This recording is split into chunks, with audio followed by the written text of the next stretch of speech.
Hey guys, welcome back. You're getting the privilege of a second video today because I'm trying to power cycle these systems that have been sitting too long. When you power cycle a system like this, it helps to reform the caps and just keeps the system running better.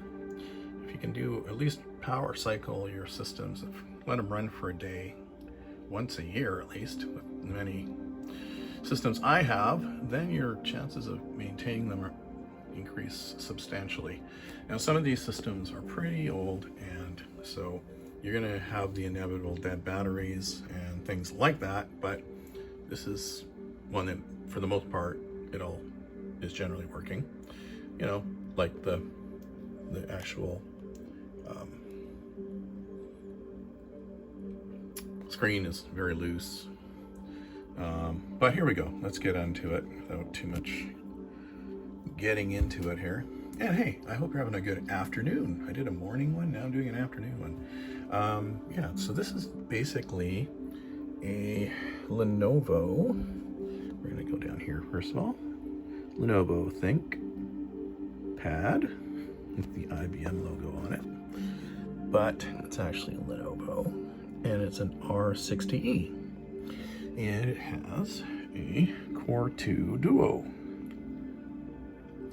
So this one originally would have came with Windows Vista or XP. So we're doing Windows Vista on this guy. So, and we'll see how it does.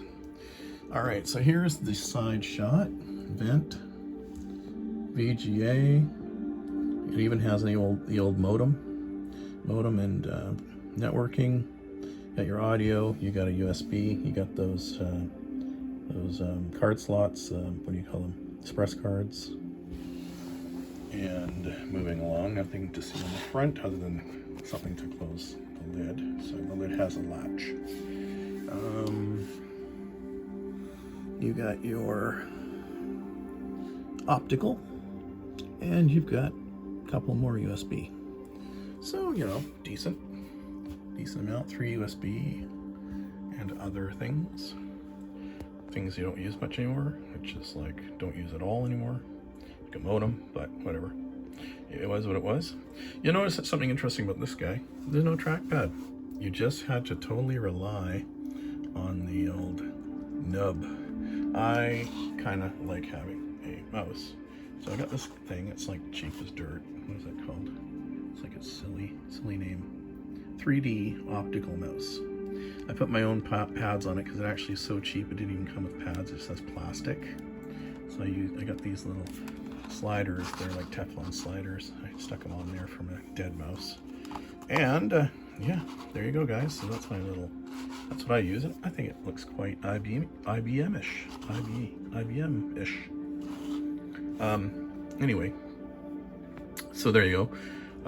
Rambling here, but let's do it. Let's check this thing out. So let's take a look at some of the spectaculars here. So we got an Intel Core 2 CPU running at 1.83.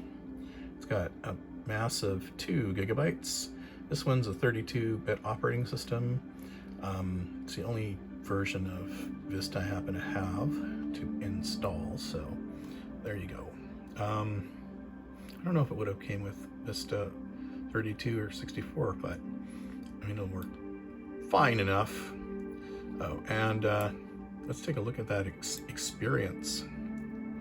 Yeah, so again, I don't know, back at around Vista, I think 5 or something like that was the top score you could get. So the processor's not bad, but the graphics are pretty mid-range. We'll see how it does. Don't expect, you know, a 2012 score from a 2007 system or 2008 system. But yeah, so let's just temper our expectations. Before we do any testing, we always want to make sure that our device manager is clear and it's all looking good. I always like to double check the graphics, that they're not just using some standard sort of generic driver, and it isn't. Made that mistake on one of my Asus systems. I got such a poor score, and I was thinking, why am I getting such bad scores? It's like, well, because I don't have the right driver. Here's the information about the graphics. So it's the Intel 945 GM Express chip thing. Not extremely great. Comes with 64, no dedicated 64 memory and shared 192, so total of 256 megabytes of graphics, sharing a lot of that, so that's never a good sign. As far as it running, this is one of these funky ones that has the kind of like old style, more like an old school monitor, right? So it's a lot taller, and so it runs at 1024 by 768, which was the classic VGA, Super VGA monitors that everybody was used to back in the 90s. And they kind of retained that sort of style for a long time. A lot of people really liked it who were ThinkPad fanatics. So if you like that kind of dimension, you got it with this one. All right, let's take a look at the actual specs here. So there is your CPU stuff. There is the info about the motherboard, and again, the BIOS is 2007, so that kind of tells you where this one sits. The DDR2 running at 333. Let's take a look. Dual, so it's got one stick from 2007, so that confirms, probably likely could be original. Yeah, exactly the same type of stick. 2007, so yeah, this is 2007 system. And there's your graphic information, and we already looked at that a little bit further. So let's take a look here at the crystal disk info. Move that over here. There we go. So we got a little 80 gigabyte hard drive running pretty slow. Probably the original drive, I would think, and only has, well, it's a little over a year, a year and a half or something. 420 days for a 2007 system. That's pretty good, I'd say. No issues with any reallocated sectors and all that stuff. So it's not showing any warnings for the smart stuff. And we can look at sort of a summary. So it's running a little warm. Probably could use a vent cleaning. I might do that at some point. Yeah, there you go. Here's the info, Hitachi drive. So there you go. Nothing too exciting. The thing we want to see though is we want to take a look at that Nova bench. So here you go. So I figured I'd get two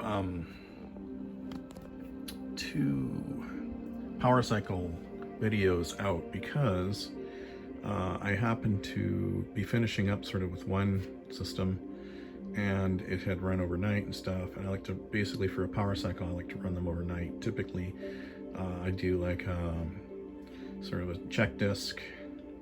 I do some basic sort of cleanup or updating if they can take the updates. But this is pretty much a static system. I like static systems. I don't have to do as much to them. They just pretty much are what they are. They're all set up with the software I like, and away you go. So here we go. Let's take a look. I'm not holding out much hope for this. Yeah, 18. I wonder if there's even going to be a shader penalty. Probably will. Yep. So it's going to score really badly. But, these are business machines. They weren't gaming machines, so it would do the job, right? It would do the job. So there you go. Here's the scores.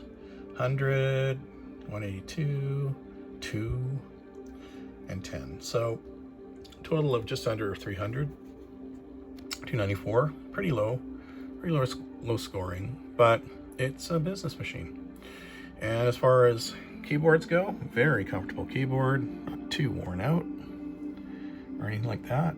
It's a classic ThinkPad keyboards if you like those. It's got the nub. Everybody loves the nub. Yeah. Fortunately, that battery is dead as a doornail.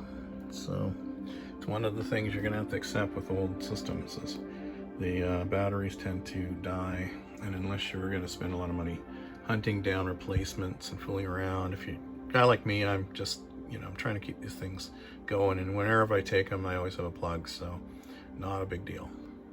So there you go, guys. Let's get rid of that. Close, close, yes, close, yes, come on. There you go. There you go, guys. So that is the quick and deadly. Let's shut it down. Shut it down. Shut it down. That's a quick and deadly sort of summary for this system. So yeah, if you like these kind of systems, they're pretty cool, really. I like these old laptops. They remind me of a different time altogether. And of course, it's running Windows Vista, the most loved and appreciated operating system out there. Funny thing about it is I don't mind Windows Vista at all. It has to be on a system that was designed for it. I think the biggest problem Vista ever had was the fact that it was released at a time period when most systems could handle XP, but the graphics and features of Vista were beyond most systems in terms of their capabilities, so you really lost out that way. So there you go, guys. That's how it kind of looks from the top view. And yeah, maybe I'll just, I'm not sure what I want to do for a thumbnail. Should I do that? That kind of looks pretty cool. Yeah. And maybe I'll just quickly point out some features here. There we go. One of the things I like about this is it has this little light. Didn't have a camera, but it has this little light here that shines down onto the keyboard. So if you were on a plane, typically you could see what you're doing at, on a night flight or something like that. You activate it with the function key, and there's a little button here which lights it up and turns it on. Lots of good functionality here in the function key area, which all work because I got all the drivers and stuff. But yeah, media keys. This actually increased the size of your screen. So if you're looking at something really small, it would kind of like quickly change the resolution, and then you could change it back really fast by just hitting these two keys. Good for, when you're looking at something with small text. Yeah, you can lock it out, check your battery life, sleep, turn on and off your Wi-Fi, lock out your trackpad, your whatever you call it, your nub. You could go to projector mode. You can inject the CD-ROM, and I think that must be, I'm not sure what that is. Not sure. Maybe hibernate, probably. Hibernate, this is probably sleep. Anyway, there you go. Some of the different little extras that this thing had associated with it. Anyway, guys, that's it for now. It's going to be it for this video. So I just thought I'd get another one in. I got to power cycle a whole bunch of these systems. They've been sitting way too long, and I want to get through them all. But I also want to kind of give them a quick look at all the specs, because I'm not sure how many of them I got a database, and I try and keep the specs on them and make a few notes on like issues with them if they have any. So this gives me an opportunity to power cycle them, but also test them out to make sure I got all my database information in there and share it with you guys. That's going to be it for now. Talk to you later. Bye.